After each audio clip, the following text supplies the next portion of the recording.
Okay, well, let's get started. Welcome to the May meeting of the Tennessee Valley Wild Ones. Before we introduce the speaker for tonight, I want to reference the next couple public meetings. Next week, May 20th, we'll be restarting or repeating the 6-program series we had for people who are new to native plants. We call it Gardening with Native Plants. Dennis Bishop initiated this 2 years ago, and we're basically repeating pretty much the same program. And this is an introductory program for people who are new to the native plant arena. Lisa Lemza will be the first speaker, and she'll talk about why native plants are important. After that, the next talks will become more and more practical. Sally Wenzel will talk about planning and getting started. Myself and Stefan Esselgroth will talk about planting tips. That will actually be out at the Sturchy Farm because we'll be tearing things apart. Then Charlotte Freeman and Dennis Bishop will talk about valley gardens. Ann Brown and Nora Bernhardt will talk about their mountain gardens. And then Lynn Rutherford will finish off down at Warner Park with how to maintain native gardens. If you've ever had to hire somebody to maintain it and they were mow and blow, you know that can be a real issue. Most of those will be at green spaces except for the maintenance and the planting tips. Our next regular public meeting is going to be on June 10th down at Green Spaces. Jeffrey Scharschmidt will talk about the Baltimore checker spot butterfly and the McDonald Farm wetlands where they live. So that should be a pretty interesting talk. Tonight's speaker is Hannah Lewis. She wrote the book Mini Forest Revolution using the Miyawaki Method to rapidly rewild the world. A couple of years ago, I was reading a New Yorker article, and it was on reforesting India. And they mentioned the Miyawaki method, and I had no idea what the Miyawaki method was, which kind of disturbed me since I think I'm fairly well read. So I did a little research, and I found that most of the materials were in Japanese or French or Dutch. There was one book by Miyawaki in box. It's very, very difficult to get. But it didn't really talk about the Miyawaki method. It talked about why you would want to have a forest. Box, as it turns out, is actually a professor, or was a professor down at University of Georgia. So we do have a local connection with that. But then I found the book by Hannah, and that is in English, and that is about more of the practical aspects of Miyawaki forest. I then contacted her, and she agreed to speak to us tonight. I go to a lot of conferences, and I'm unaware of any other talk at any of the other conferences on the Miyawaki forest. So we're really kind of leading things off tonight. We'd like to have you mute until maybe questions at the end. All the questions we'll do at the end, so we can go through the presentation. So I'm pleased to introduce Hannah. And Hannah, if you would unmute and share your screen, we can get started. Right. Let's see. Wait. Let's see. Sequence of events. First I share, then I put it into presenter mode. So there we go. And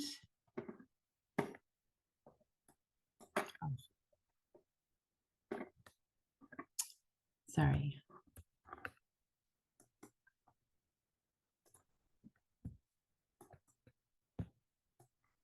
Okay. There we go. How's that look? That's good. All right. Yes. Okay. Well, thank you. Thank you for inviting me, Bill and Tennessee Valley Wild Ones group. Really appreciate being here. And excited to hear that Chattanooga has a mini forest project in the works. So I just I live in Minneapolis. I grew up here. I wrote this book, Mini Forest Revolution, when I was living in France, and it was published by Chelsea Green in 2022. And then I was delighted that it was translated into French and Italian in 2023. So I in Minneapolis here, I work for an organization called Renewing the Countryside that supports sustainable farmers and local and regional food systems. And there is space in that work for mini forests. So we actually just planted the first mini forest in the Twin Cities last weekend, which is pretty exciting. So tonight I wanted to talk about what mini forests are, why they matter, and then offer a technical overview of how to plant a mini forest. And then I'm going to share stories from around the world and go through some frequently asked questions. So planting mini forests is a way to restore natural native forests, even in small spaces. And the pictures on the left here are kind of the typical types of ways we see trees planted, where it's often a spaced out alignment, and it's often a single species planted together. Not always, but these are pretty traditional ways that we see trees planted. On the right, it's different. Those are mini forests. And on the upper right, it's a mini forest in Japan planted that's about 14 years old. And in the lower right, that's in Indiana in the US, and that's about a 7-year-old mini forest.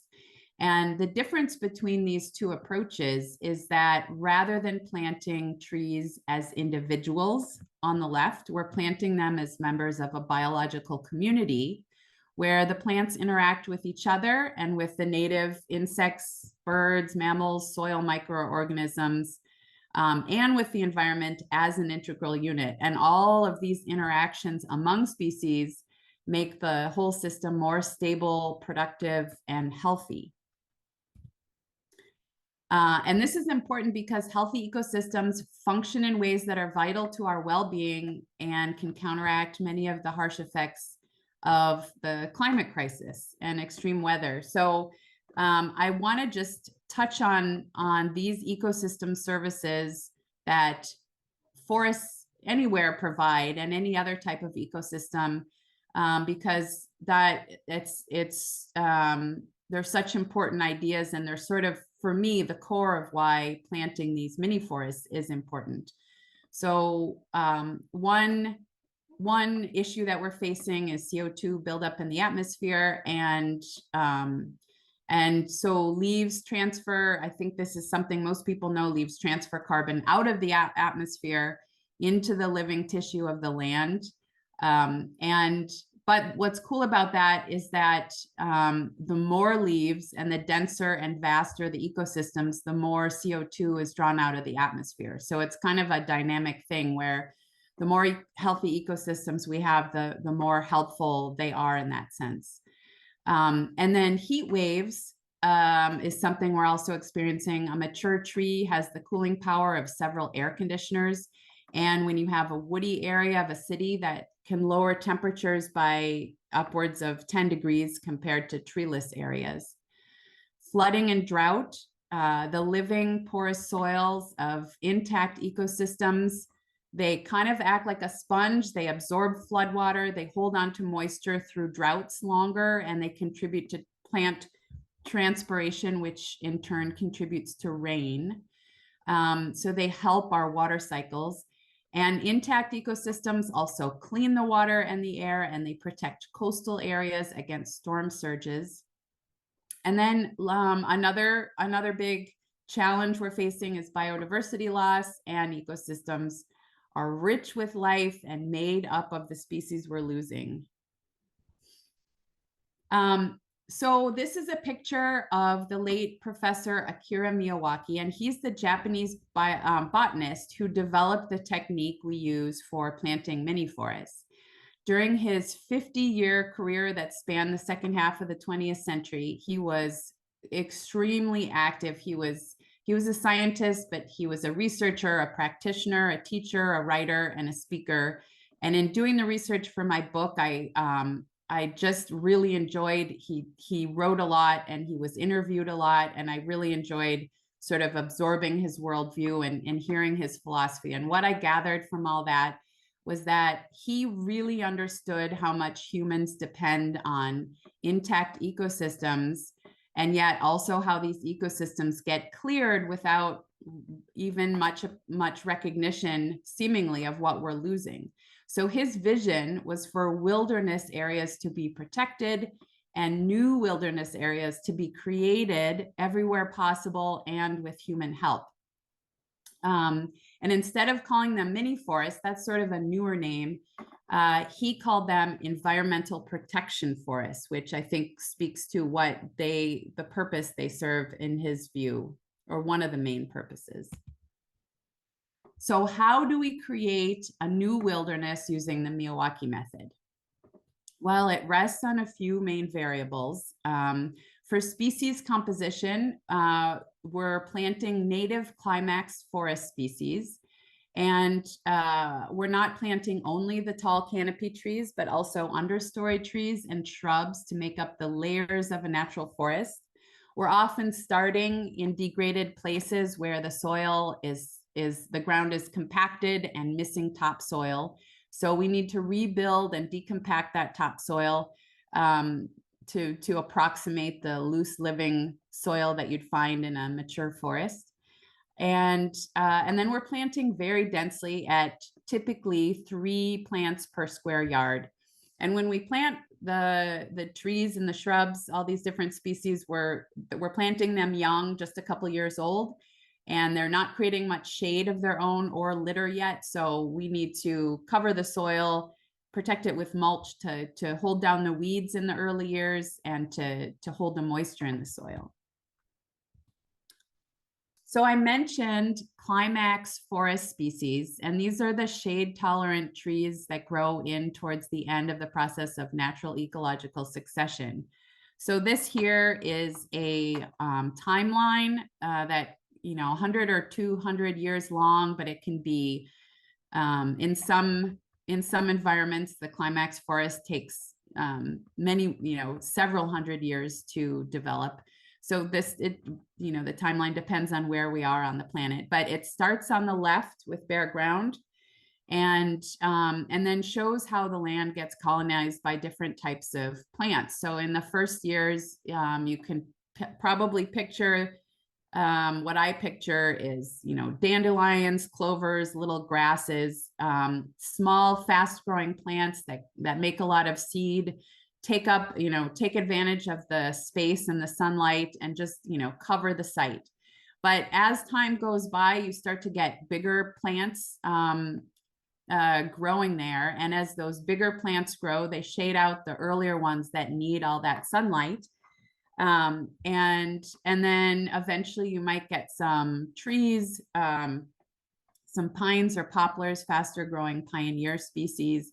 And so this whole time, all these different waves of vegetation are changing the conditions of the site. At the beginning, it was sort of hard-baked, sun-baked ground, but they add organic material, they hold the moisture better, they start to loosen the ground with their roots, and they cool it. So it becomes attractive to different kinds of species that are better suited to those different conditions that those earlier species have created.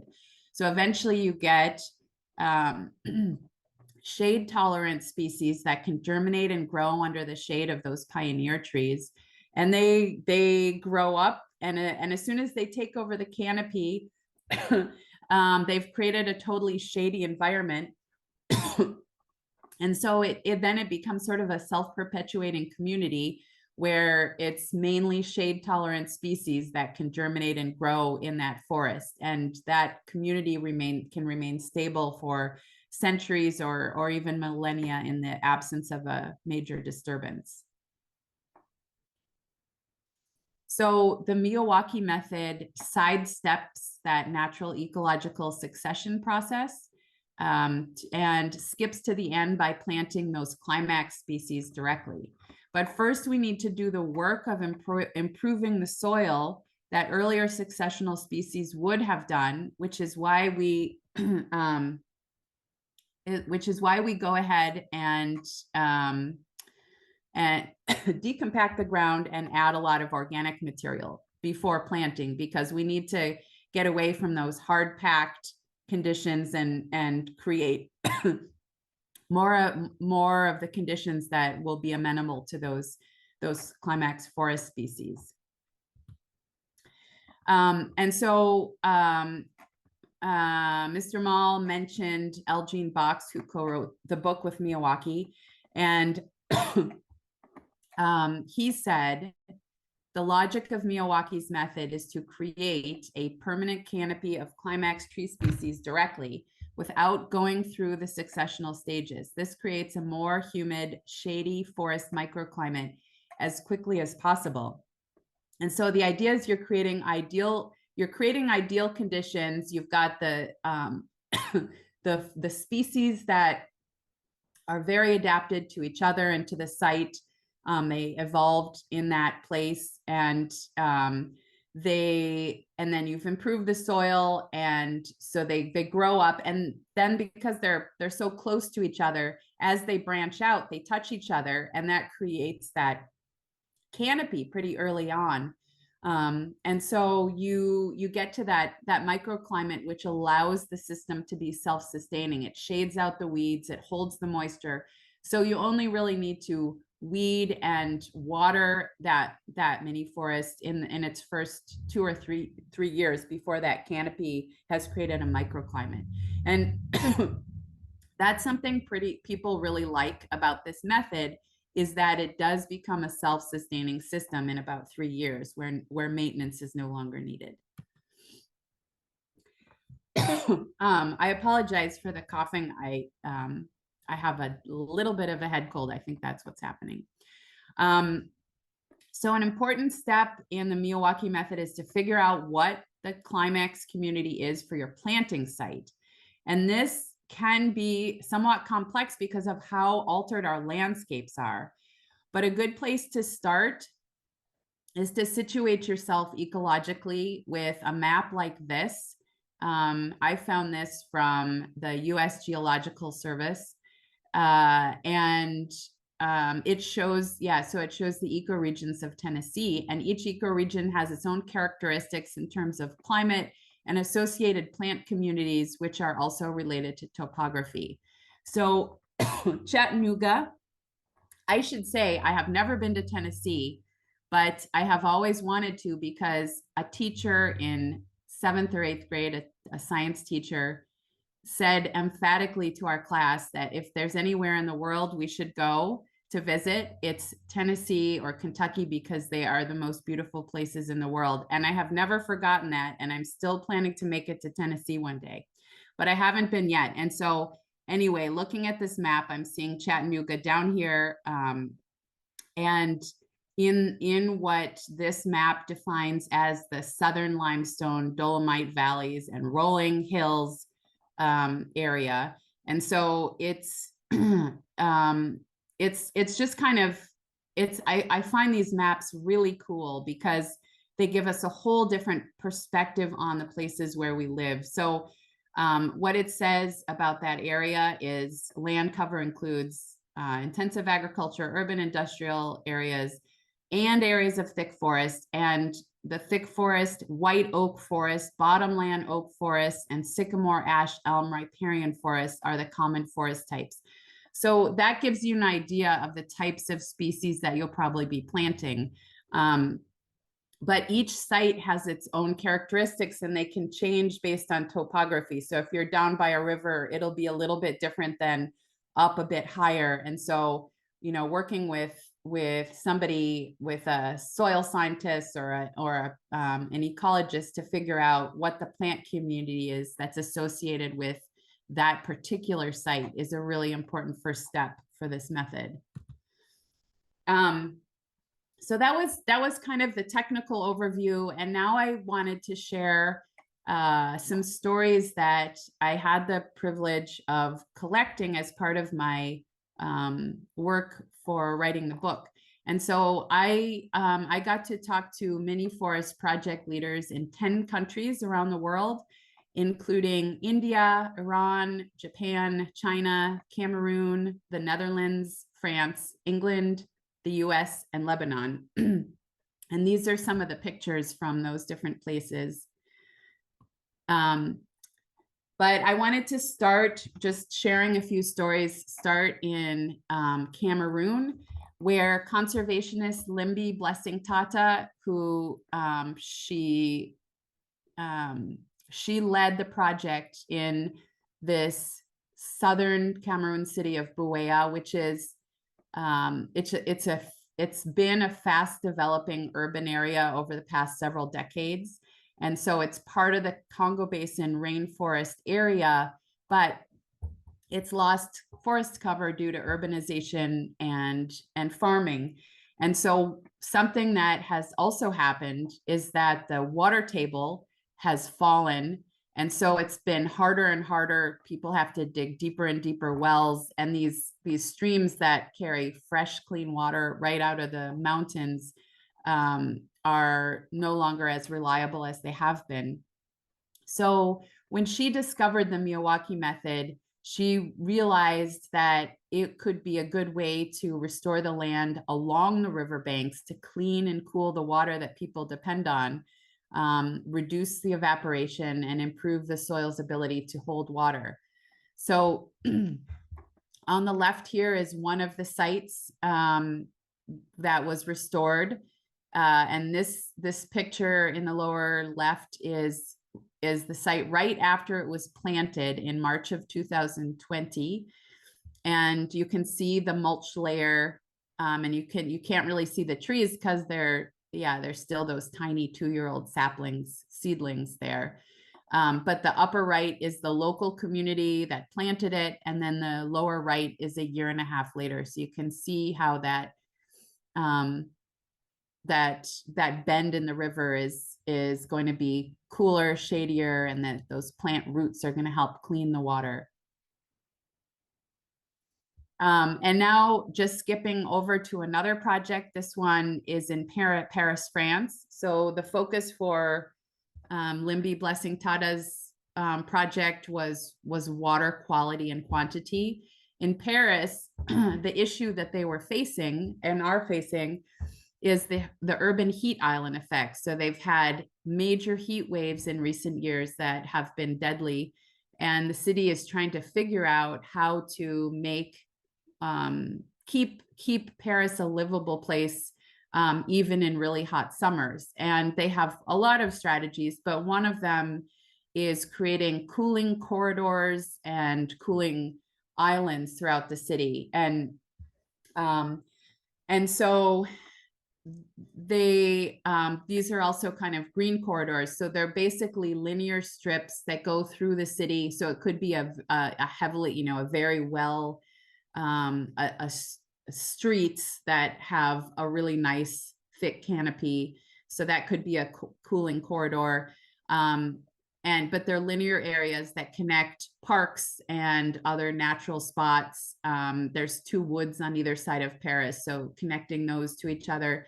And the idea is connecting these areas for wildlife to be able to move across the city. So when you have 2 natural areas that are connected by a linear strip, then wildlife can move between those areas for gene dispersal, for hunting, for food, for habitat, and it makes both of those areas more healthy. So this idea of green corridors through the city is a strategy for protecting wildlife, and it's also a strategy for helping people get across the city on a really hot day. So the idea is that there would be enough green corridors through the city and linking the parks and cooler spaces to each other, that nobody would ever be more than a 7-minute walk from one of those cooling areas. So you wouldn't be walking block after block after block in really searing heat during a heat wave, but you could get to a cooler area, within 7 minutes. So the Miyawaki method fits really well into this vision. And there's not a lot of space in Paris, as you can see in the picture on the left, but there is a beltway around the city, and like any freeway, there's the margins on either side of it. And so this first mini forest was planted in 2018 along the margin of the beltway, and it was about 400 square yards. And it was planted by a very small organization that has continued to plant mini forests throughout Paris and surrounding suburbs over the since 2018, an organization that's called Boom Forest. So next story, we're going to go to the Netherlands, and here it was not heat or water that compelled them to do mini forests per se, but actually it was how urban the country is, the Netherlands, and how kids in urban areas have little or no connection or access to nature. So Dan Bleichrot here, his big vision for mini forests was to connect urban kids to nature, to bring nature to them, since they wouldn't necessarily be able to get out into the country to see nature themselves. So bringing it to them. He planted his first mini forest in 2015 with a school. And since that time, the organization he works for, it's called IVN Nature Education, and it's all around the country. They have volunteers all across the country. They've planted dozens of mini forests since that first one in 2015 with schools. Each time they plant a mini forest, it's in partnership with a school, and it's the kids who plant the mini forest and take care of it. And then the teachers are provided with materials to integrate forest-based lessons into the curricula. So you can see the students there doing a lesson in a forest that they helped plant. And then coming back to the US, one of the recent, and also one of the, so a recent mini forest planting here was at the Yakama Nation in Washington. And the motivation here was to connect for the Yakama people to reconnect with their heritage and to honor ancestral relationships with native plants that are appreciated for food and also for medicine and tools. So you can see a picture here. This is camas and wild rose, which have very distinct, important uses in Yakama tradition. And so planting this mini forest was these plants and some others that are well known were planted either within or along the edges of these mini forests. So that was an important motivation, was that connection. Moving forward now, I wanted to share some frequently asked questions. These might be ones that some of you have as well. These are the ones that I hear a lot. So how big can a mini forest be? What's the biggest or smallest? Why plant at such high density? Can a mini forest be a food forest? Or can it double as a food forest? How does climate change affect species selection? How many mini forests are out there in the world? And how are the oldest mini forests doing today? So let's start with size. This is a picture from Japan, and this is 50 square yards, this circle here.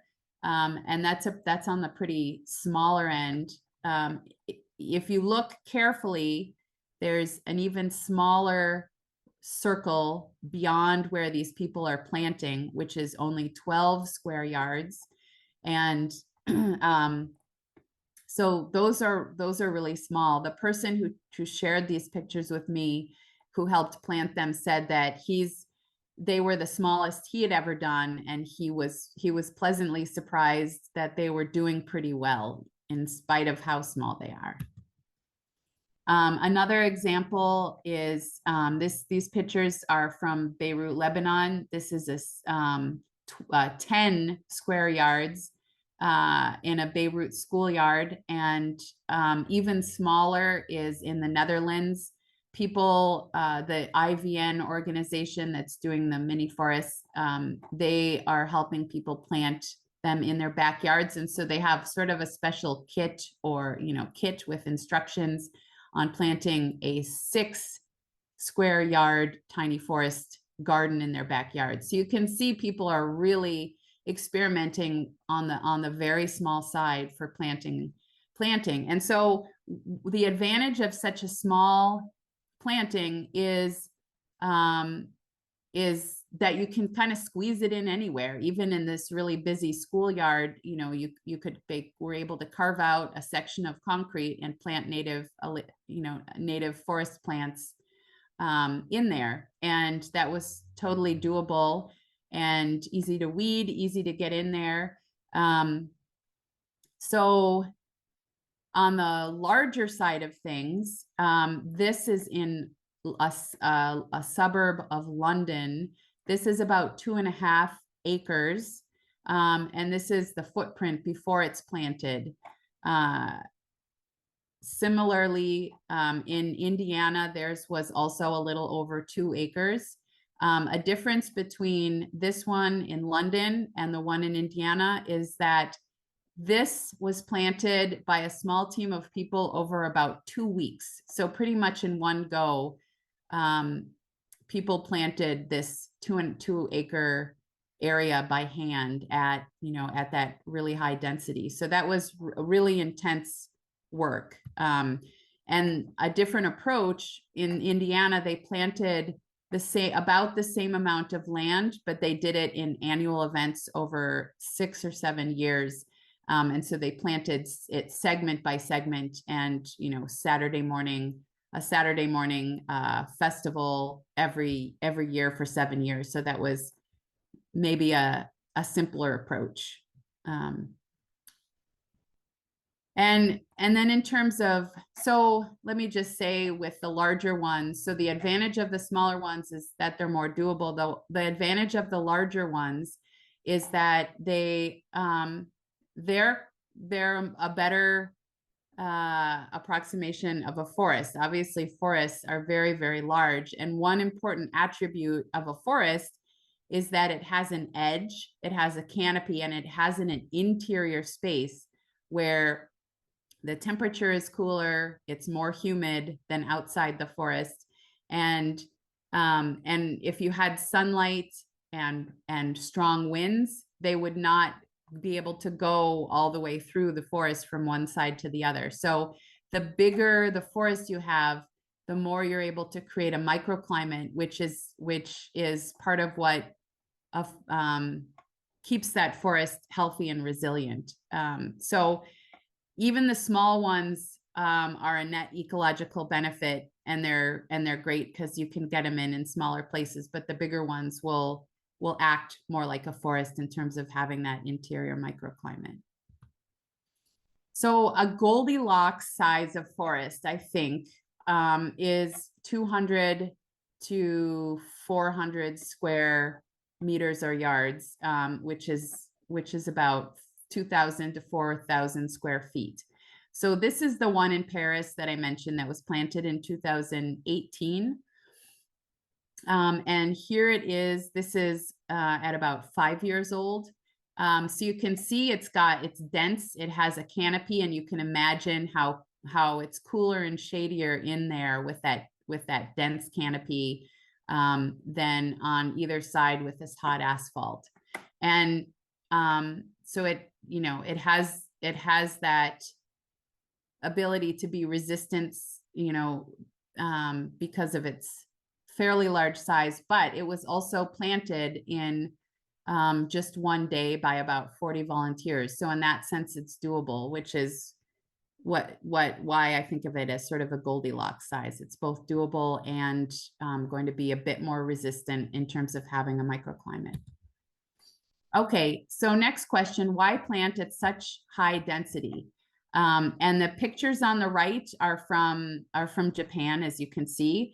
When you're planting at 3 per square meter, that ends up being about 60 centimeters between each plant. And so the density stimulates interactions among the plants, both competitive and cooperative, but it also stimulates the soil microorganisms, the fungi that are partners with trees in getting nutrients and water up to the trees.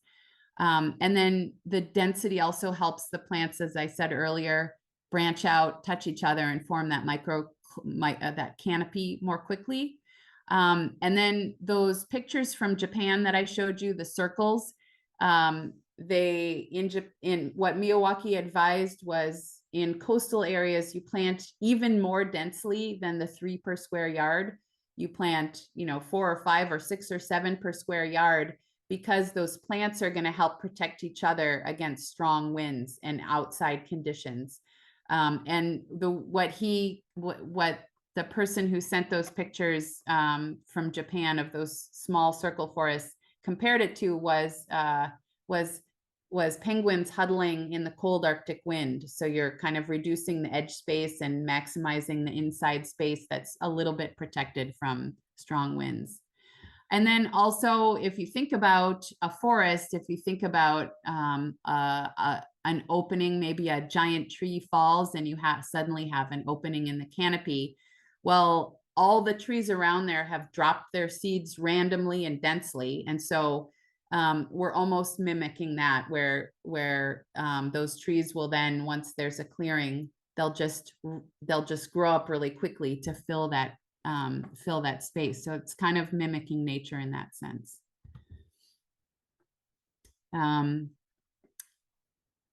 So another question people ask a lot is, can a mini forest double as a food forest? And my answer to that is the short answer, I would say, is no, because the goal is different. The goal for a mini forest is to create natural habitat, that will feed lots of different species, whereas a food forest is focusing on the different kinds of species that will grow together and provide food for humans. So it's just a different goal, because if you planted a lot of food plants in an area, it probably wouldn't be the native plant community that is best suited for that area. And that's what we're trying to create. But there's a big however here, because in our native forests, there still are edible plants. So this is a picture of the mini forest, the site where we planted the mini forest last week in St. Paul, Minnesota. And it's right around a community garden. And our plant community here includes hazelnuts, chokecherry, juneberry, nannyberry, and these are all edible. So what's really exciting is that that's another way for people to get to know native species, is to be able to identify which ones are edible and start to identify their flower and know when they ripen, when they're able to pick. And so it's another way to connect with those native plant communities that we're putting in the ground. And then another thing is that this green screen is going to create pollinator habitat, pest predator habitat for the community garden here. So it's also going to improve the soil and hold moisture and cool the area. And I think that'll benefit the community garden and make it more productive. And then we're also going to plant a very small orchard, like fruit and pear trees, just to the south of this green screen is the mini forest. I think same thing, the green screen will be creating some ecological balance there that will stimulate the orchard. So in a way, planting a mini forest, if you do it, if you're not, you're not mixing it with the food producing things, but you're doing them side by side. And I think it's going to be reinforcing urban food production to have a mini forest in the same space. And by the way, this is the northeast corner of the community garden, so it's not going to be shading it. It'll be at least not on the north end. It won't be shading it very much. Next question, how does climate change affect species selection? And I think this is a question that is sort of in process of being answered, because we're just experiencing new conditions. But what Miyawaki said was that when we plant a mini forest, we're planting according to the current climate and the current soil and topographical conditions. So we're choosing species that are best suited to the site as it is, climate-wise and topographically. And so we still look at native plant maps, because most of the species are still going to be within their historic native range. So if we've always had elms, certain species of elms and maples doing well in Minnesota or in this particular planting site, that's probably still, the native range of many species is very large. So we can still use those native species maps to figure out what species would go best in the current climate.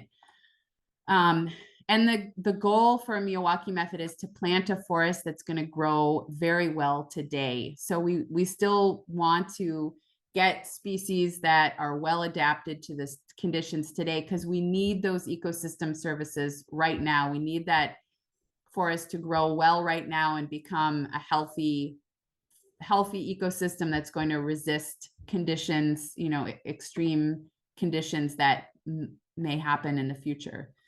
And the other thing that I think is really important about planting these native species in the places where they are native and they're still well adapted is that we're also creating seed stock. We're increasing the amount of seed available to migrate north as needed, by birds or wind or anything. So I think increasing the amount of seed is also really important. This question is about how many mini forests there are in the world. And we'll just start with Miyawaki, who I mentioned his career was about 50 years long. He planted until the very, very last moment, into his 90s. He kept planting mini forests. So he was really, really dedicated to this idea. And over the course of his life, he planted in around 3,000 places in 18 different countries, including Japan, mainly in Japan, but in many other countries too. And so that is not represented on this table here that I created, because in 2014, there was a young engineer in India who got to participate as a volunteer with Miyawaki in a forest that Miyawaki was planting in India. And the idea really struck a chord with him. He took it and ran with it, and he shared the idea in a TED Talk.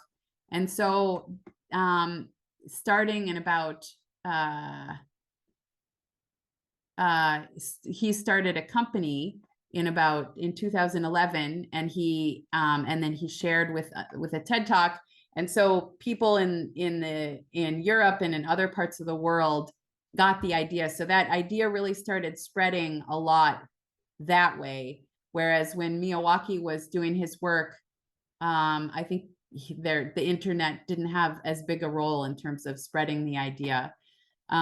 So anyway, think of that 3,000 places where Miyawaki planted, and then starting in 2011, a whole new wave of projects started happening, starting in India and then moving to all these other places. So what I have here is the organizations that I'm aware of who planted a lot, who've planted a lot of mini forests, like 100 or more, except Canada, that one is a bit smaller, but just to show that there's something going on in Canada. But that what this table does not include is lots and lots of initiatives on all continents except Antarctica that are smaller than, for instance, Earthwatch in the UK, which has planted some 200 mini forests just since 2020. So this is just to give you a snapshot of the biggest initiatives happening.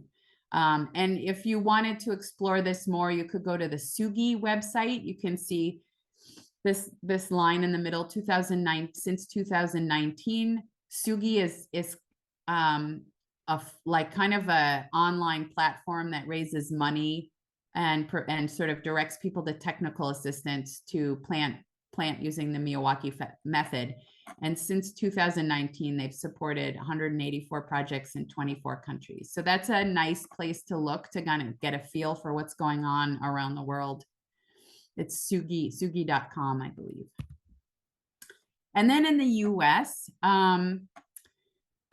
this, I won't go through all the details on this, but this graph, this starts in 2009 and goes through 2024. That's the pale blue one, because it's like the ones that may still be ahead of us that I'm aware of. So this is just the ones I'm aware of. But what I want you to notice is that the first half of this chart, this graph, these were all the mini forest plantings that were led in partnership with Professor Miyawaki and his partnerships were often with Japanese-based companies that had overseas facilities. So he was working with Mitsubishi, and Arvind Sango is the manufacturing company in Indiana that he worked with. So you can see there was sort of this steady rollout of projects that were in partnership with Miyawaki himself. And then 2015, I believe, is when Miyawaki, it was when Shubhendu Sharma from India came and did a project in the US. And so the whole right side of this graph is those sort of second wave of projects that weren't in partnership with Miyawaki, but were inspired by him. And so this is like really building steam coming here on the right. And these are only the ones I'm aware of. And I will add to this the one in Chattanooga, which I believe is happening or has happened, but that's a 2004 mini forest, I believe. So correct me later if I'm wrong on that. And then the last question, how are mini forests doing, the older ones? So the first one was planted in the early 70s. So that's like about 50 years. And here's a picture from Japan. And you can see this was planted in 1980 on the left. And then this is a picture 2022 of the forest. You can see it's surrounded by industrial infrastructure, but it's doing just fine. It looks great. And then the one on the bottom right is from, oh, sorry, that's 1990, that big one on the upper right. And then 2022 is actually like a Google Earth Street View map of that same place in 2022. So it's not as good a picture, but you can still see that forest has that thick canopy and it's green and it seems to be doing quite well. So as like this new, as this idea becomes really popular, all of a sudden in many places all over the world, people are saying, okay, well, we want to verify that all the good things we're hearing about these types of these projects are true. So let's start doing research. So Earthwatch, as soon as they started planting tiny forests, they also started doing research. So did the Netherlands, that organization in the Netherlands. They started partnering with Wageningen University. And then in Australia, Murdoch University started a mini forest initiative, and they're doing research at the same time. So they're looking at carbon storage, water infiltration, biodiversity, temperature, growth rates of the trees, survival rates of the trees. And then they're also, in every case, working with citizen scientists, which is a way to collect the data to get at these research questions, and also to connect people to the mini forest, so that people are understanding what it's all about, interacting with it, and invested in it, so that they'll be protected, because we're not really used to seeing dense forests in urban areas. And so I think finding ways for people to understand what they're all about and what the advantages are is also really, really important, so that they are protected into the future, that people want them to be there and understand what benefits they're offering. So some very early results, because this research has only been going on a few years.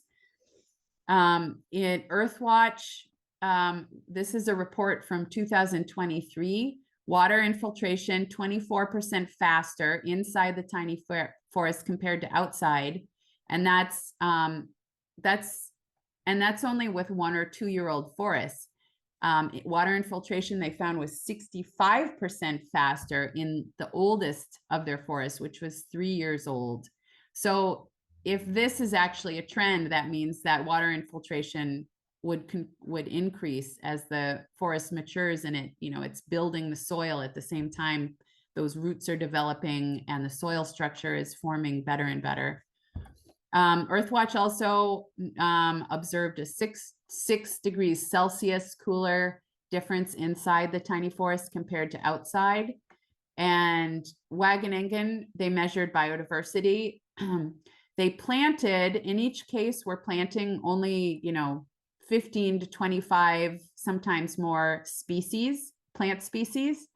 So that's what we're starting with. And when they counted biodiversity after a few years, they found an average of 270 plant and animal species in those spaces. And the most biodiverse forest that they monitored had 425 species. So this goal that we have of trying to create wildlife habitat, this is a good suggestion that is also panning out.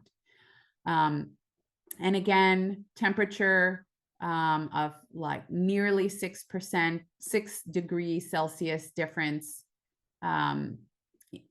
cooler inside the soil. This was a soil temperature inside the tiny forest compared to outside. So this is all good news, because it's suggesting that the ecosystem benefits that we're hoping will happen with these forests seem to be happening in these according to this research that's happening.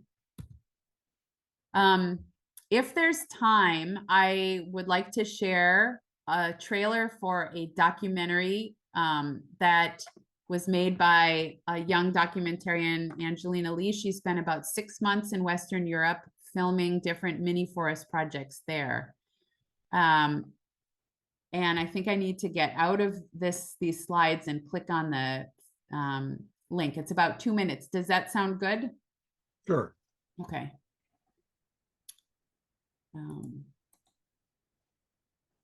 I'll stop sharing there, and then I'm going to reshare.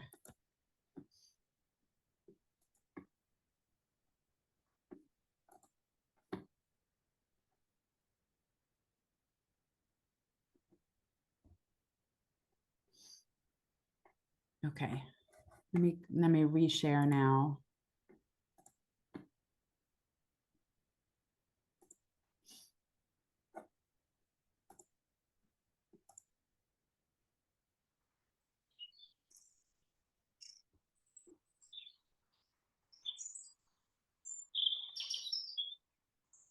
on se rend compte de ce que les Just a quick check. Can folks see and hear the speaking? Yep. Okay, great. Here we go. arbres ont d'important. Généralement, on se rend compte de ce que les arbres ont d'important, généralement quand on les enlève.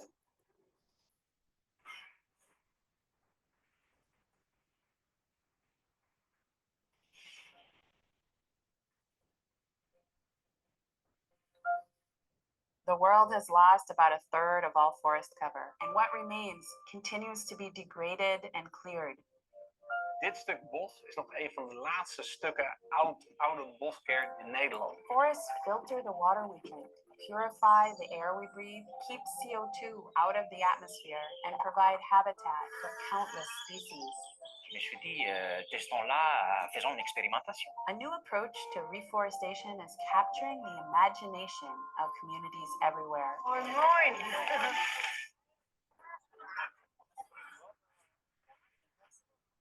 The Miyawaki Method is a forest planting technique that seeks to restore and support local biodiversity by planting native forests in small areas. Les seuls terrains qu'on a et qui deviennent accessibles sont des terrains forts. Donc on est confronté à une espèce de non-sens par rapport à notre objectif. Comme les plantations sont très denses, on peut, même sur des espaces qui sont assez réduits, réinstaller un écosystème. Kind of a cliche. The best time to plant a tree was yesterday, and the second best time is today.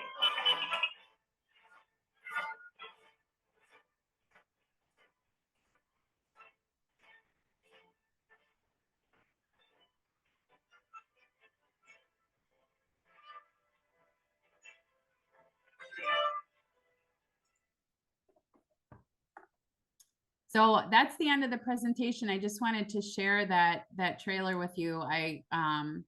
Angelina reached out to me when she was sort of in the middle of doing all of that recording of projects in Europe, and asked if I would narrate it, which was really a privilege as well. So that is, I think she's still editing it, but her plan is to release it this year. So just wanted to put that on your radar. Okay. If you have a question, why don't you raise your hand, because that way it'll show up in the participants. We can have an order in this.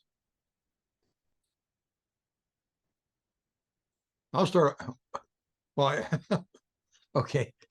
Angela. Hi, Hannah, thank you so much for your presentation.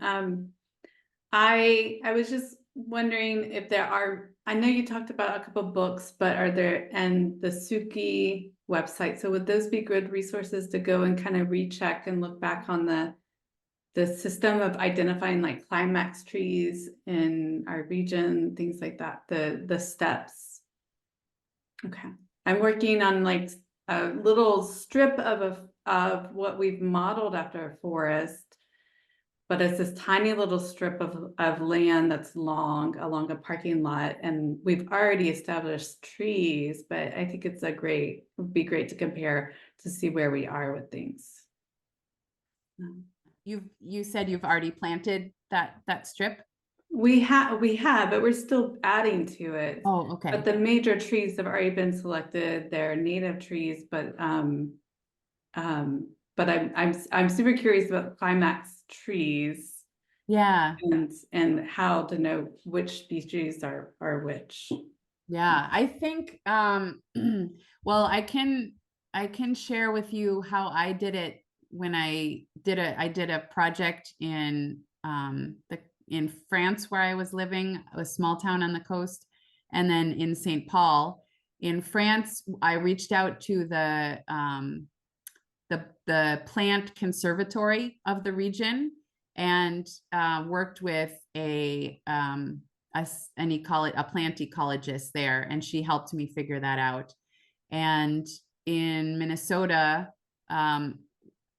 I reached out to the Department of Natural Resources and had a forester. So she came out and she had a look at the soil, and then she sort of matched the soil conditions with the native plant maps. And then the DNR has already mapped out all of the, like, kind of like that picture of Tennessee has mapped out the native plant regions down to very, very small scale. So she was able to say, okay, it's this kind of soils, it's in this area, it must be this plant community. And then even on the DNR website for each plant community, they have a graph that shows the different maturity of each community. So you can, like, the graph, it's very interesting. It has like all of these species in high proportions at the young age of that forest, and then it changes and it's these kinds of species at the mature or old age of that community.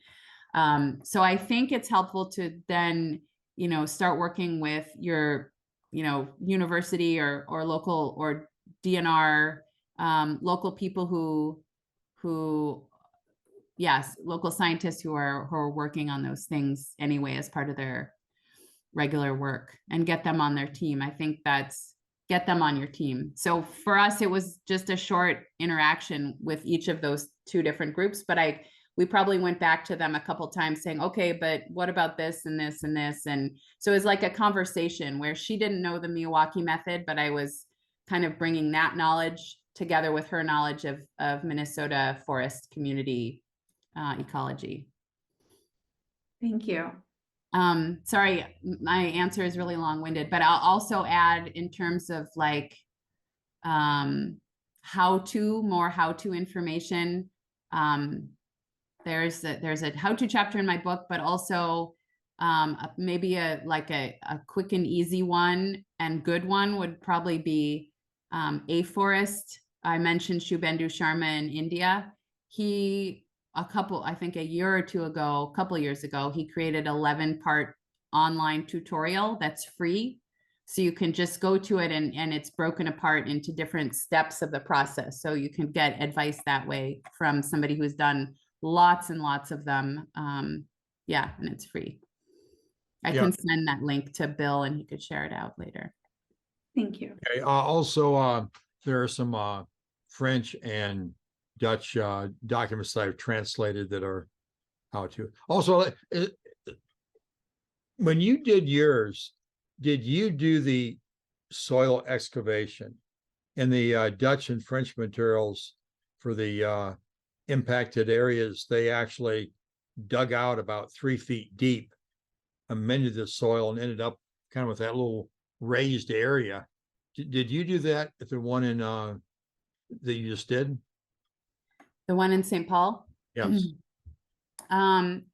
Well, we kind of did a hybrid approach. I think the excavation is ideal if you have, especially if you have compaction, because the compaction is gonna slow down the development of those trees and just but what we did, but our space was really cramped because I think I showed that picture. It was just this narrow strip on the edge between a community garden, the north edge of that, and then a fence, and then the sidewalk. So there wasn't really enough maneuvering space for even a tiny little excavator. And so what our partners proposed for that was a trencher. So it still went down about our level of compaction was about 2 feet. So we didn't need to go deeper than that because it's just really a matter of addressing the compaction.